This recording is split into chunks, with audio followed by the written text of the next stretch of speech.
Welcome back everyone to the dojo. Did you guys like that? It's my Discord server name. I'm trying something new here instead of just saying welcome back to my channel. But if you're new here, welcome. My name is Tommy. If you don't know me, I'm currently active duty in the Air Force as security forces. I've been in about almost 2 years now. On this channel I like to do vlogs, and then I'm trying to switch it up. I want to do these military videos like I'm doing right now, also like finance, credit cards, credit, and travel, so such as vlogging that too. I also stream on Twitch. If you want to check me out, the link is in the description. I play Valorant mainly, and I post my shortcuts on this channel in the the shorts tab. Been currently stationed in Kirtland Air Force Base, Albuquerque, New Mexico. You don't know it, Breaking Bad, that's where the show is.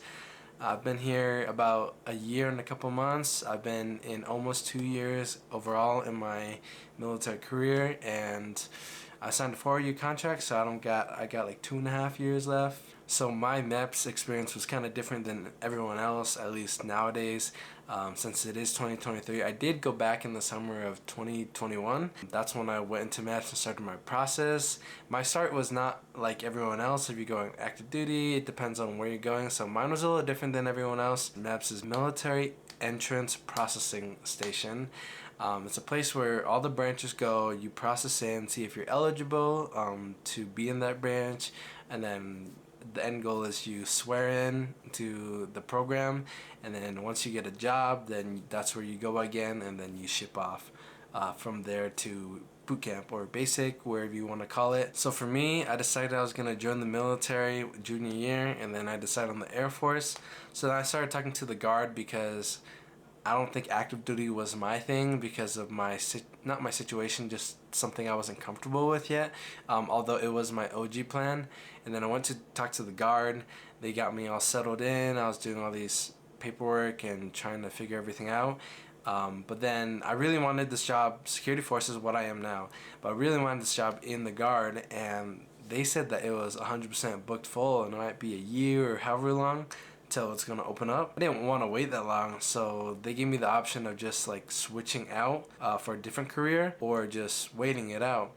And then I asked them if I could switch over to active duty, and they're like, yeah, normally, apparently they told me that this is a hard process because the guard doesn't like to give up their people and switch them over to active duty side because it's a lot of work. Once we figured that out, then they set me up with MEPS. MEPS is always on a Tuesday. Normally for MEPS, you sleep in a hotel the night before, and then you wake up early at 3:30 or 4 a.m. You go eat breakfast with everyone downstairs, and you get on a bus and you go to MEPS with all your paperwork, your bags, everything like that. For me, that was not the same. For me, MEPS was in my hometown, so my hometown is Fargo, North Dakota, and there was a MEPS station downtown, and I lived pretty close to it. And so the recruiter didn't make me go sleep in a hotel or anything. They just told me to be here at a certain time, so I got there like at, I think it was like 6 a.m. that I got to the MEPS, and I was waiting there. The building wasn't even open really, so I was waiting for everyone. I didn't know there was other people coming, but like I said, normally people would go to the hotel and get on a bus. I didn't know what I was doing, so I got there, there was no one there. 15 minutes later, all these people came in with their backpacks, their bags, and their paperwork for MEPS, because those are the people who slept in the hotel. That's when everything started. Now MEPS is, some people took it as stressful. I took it as stressful. I watched all the videos when I was going through it again. It's not something to be stressed about. It's not, it depends on your location. Some people say MEPS is rude, like the workers are rude and that they're scary, but that's not really the situation. It really depends on your location. But from there, I remember I got in there once everyone came in. We were in a line. They asked for our name and everything like that. And then once we got through, it was still during COVID, like I said, so we had to fill out these COVID paperwork, and then we went through security and make sure there's no weapons on us because it's a federal building. And so then we went up to the second floor at our location. That's where everything happened. Once you got into the area, they have you put all your bags away, and then all your bags, everything that you don't need except your paperwork, and then you sign in at the front desk. They take your ID, but after you checked in, you go to your branch liaison. So I was in the Air Force. I went to the Air Force liaison. There's active duty liaison. There's a guard liaison. So I went obviously to the active duty side, talked to her. She was cool. They gave us, I believe it was a liaison that gave us a sticker. We were our name on it. It had Air Force and like the letters we had on it for, I think it's for like all the medical stuff that you need to get done. But after you talk to your liaison, you go into this like classroom kind of briefing room. There's a bunch of desks, one by ones, and then you sit down, you wait for these people to come in, and they give you like a presentation, basically like all the legal stuff in the military, like fraudulent enlistment, or what you should say or what you shouldn't say while you're enlisting here, and if you have any like charges or anything like that. They go over all the military legal stuff. After they give you a piece of paperwork, you're supposed to sign it, and you do a breathalyzer to make sure you don't got no alcohol in you. After that, they sent out by groups, so people were already like done, and they sent us out in groups. I think I was the last group. We went to the medical area, and then we sat down, and then they gave us a folder. I'm pretty sure it's like a red folder. It's all our medical stuff that they need to fill out. They would just tell you to go there and go here. So I don't remember the order I went to. But you had to do a blood test, so I think that was like 1 to 3 tubes. I'm not sure. It could just be one. It was a while ago, but I know I didn't like it because I don't really like getting blood drawn. There was a urine analysis, so the P test. You basically have a cup. You go to the bathroom with someone watching you. For men, you pee into the urinals. You have to have it over your right shoulder and clean your hands afterwards and all that stuff. But you're not supposed to like be doing anything except having above you. You can sit on the table once you wash your hands. Another test you do is they take you into the room. They'll check your heart rate, see if it's normal, like your blood pressure, and then they'll check your height and your weight, make sure you're all good to go in the standards. If you're not, I think they do like, for me, I wasn't, because I was a certain height. I'm 5'10", and they needed me in a certain weight for the Air Force, but I was, I was fat, but also, I would say I was still muscular, come on now. But they did this BMI, so basically I think it's BMI, or there's something else kind of measurement that I don't remember the name of, but it's basically they take a tape measure, and they measure your waist, and then they measure your neck, and then they subtract the waist from the neck thing, and if it's like something and below, you're good to go. So I think it was like 25 and below, you were good to go. I'm not too sure on it. I can't fully remember. But if you're not in the standards, there are ways that you can get in without being in the standards. Whether it's you're overweight or you are underweight, there are things that they would do to measure you to see if you're still eligible to be enlist in the Air Force. The next test, I think there was the vision test. Basically, you get your eyes checked, the letters, all that normal stuff. And then the next test was the audio, the hearing test. Basically, you go in this booth, basically kind of like soundproof area. There's dividers, and then you sit in it, and you're gonna take your hearing test, and you just click once you hear a beep. And so then, like, you're wearing headphones, so it's like quiet. And so you hear a beep, and then you think you hear a beep, and you still press it. I'm not sure how I did it on the hearing test, but I made it through. But I swear I was pressing it when I didn't hear anything, and every time you do a hearing test, you will always go through the same stuff. Then after that, I think I sat down and waited for a bit, and then there's like a medical test.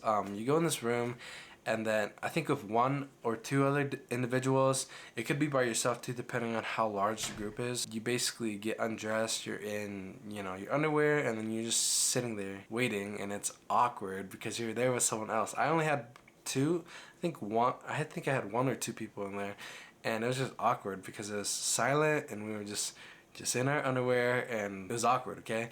And then the doctor came in, and then basically they made us do a bunch of tests. So they test your leg movement, so you're gonna be doing the duck walk. They test your arm movement, see if your shoulders are good, check your arms, your hands. If it's all good, they will have you balance on one leg and the other leg, and have you do all these things to make sure you're good to go and everything like that, and there's nothing irregular. If you have like flat feet, don't worry about it, because I have flat feet. When I was going through it, I looked it up and everything like that, because I was worried that it was going to disqualify me. If it doesn't hurt you and you're good to go and your balance is good, you're not going to get disqualified. Don't worry about anything like that. So after all of that, they take you into the doctor's office one by one. So you're still in the room. you're dressed, and then they open the door and they'll call a name, you come in, you talk to them, and then they just ask you a bunch of medical questions about your medical history. Have you done this? Have you done that? And then have you had an inhaler? Things like that. You just answer the questions. I think at one point though, I don't know where it was because it's just a blur to me and I don't even remember it really, but for guys, they do have you undress and they're gonna check your butt. It was very uncomfortable for me because it's something, you know, you don't want to do. Like straight out of high school, like I've never done anything, well, yeah, straight out of high school, I've never done anything like that. I'm pretty sure. I can't fully remember. But that's what they do. I don't know what they're checking, but they're checking something. So something about your prostate, maybe, no clue. But they do check it. It's uncomfortable, but the doctors make it as comfortable as possible. So they don't make it uncomfortable for you. They don't talk about it. They just, one and done, you do it and you're done. Don't talk about it again. Basically, that's how it is. They made it pretty easy. They weren't rude or anything like that, but I know some MEPS locations, the workers are rude, so it just depends on your location. My area was cool. After that, they give you like your medical paperwork, and then you just go back to your liaison, talk to them, and then I think you're supposed to sign paperwork and then swear in. That day I didn't swear in because the guard didn't fully switch me over, because once the guard claims you, the guard claims you. And so you're in their system, so you can't be in another system. They haven't finished transferring me over, so they told me to come back next week Tuesday. Came back, same process, but I already did all my medical stuff, so it was pretty simple. I went, talked to a liaison, signed all the paperwork. They needed me to fill out some paperwork, so like emergency contacts, your family, their social, I think, and like the phone number, email, all that stuff. And then they have you initial some paperwork via PIN. That's where you create your first PIN, I believe. You create a PIN for the rest of your career, and then you sign with that PIN. And then once you're done with that, we finished all the paperwork. I went out to this waiting lounge area. I was supposed to swear into the DEP program. The DEP program is delayed entry program. Basically, you're enlisted, but you are waiting for a job to become available for you on your list. They do have something called like fast shipping or something like that. Basically what it is if there's a job available, like someone canceled and they need someone to go for this job, they can, and you're in, like, you know, you're qualified and everything like that, they'll call you, and your recruiter will call you and let you know like, hey, there's a job, it leaves this Tuesday, and do you want to take it? Or you can say no and then wait for your actual job to come to you. That's what you do when you swear in. So I was in the lounge waiting for like an hour. It was a long time, I'm not gonna lie, it was a long time. You can't have your phone, so I was just sitting there looking at stuff, trying not to fall asleep. I think the TV was on and wasn't really interesting. It was just like really boring TV. And then the officer came in, because I don't think he was in for work that day, because it was pretty early still, because normally there's not someone who is ready right away. But there was another person with me. I think she was ready to swear in with me because I was waiting so long. She finished early. I got to record it. So basically, when we got in, they told us what to do. They told us to stand parade rest, so us to stand here, and then when the officer comes in, they say room 10 shut, and then you're gonna pop to attention. They showed us how to do that, how to hold our hand. When he says at ease, you can go back to parade rest. And he was talking a bunch and I was nervous. He did talk for a while, like 10 to 20 minutes, I'm not too sure, but my feet were numb because even though it's parade rest, this is my first time standing like in that kind of position and trying to stay still and being professional. Finally he got to it. We raised our right hand and then we repeated after him and then we swore in. It was awesome. That was pretty much all of MEPS. After that, I went back to my recruiter, went on my life until, well, a job spot opened for me. I hope you guys enjoyed the video. I hope you guys take this information. Hopefully it was valuable to you. If you're going to MEPS, don't worry about it. Don't stress about it. It's not stressful. There might be some rude workers depending on what your location of MEPS is at, but it just depends. So don't worry about it too much. Don't stress on it. If you want to join, do it. Commit. I've had a good time. There's obviously pros and cons, so I'll be making more military videos such as BMT, the weeks that I went through, also my tech school, and then going to my first base, and any other information you guys want to know. I'm also transitioning over into finance, credit cards, credit, and travel videos such as vlogs. So again, if you guys want that, please consider subscribing, and if you liked the video, please leave a like and comment any questions you have. I can answer them to the best of my knowledge. And I hope you guys stay tuned, and I'll see you guys next time. Bye-bye.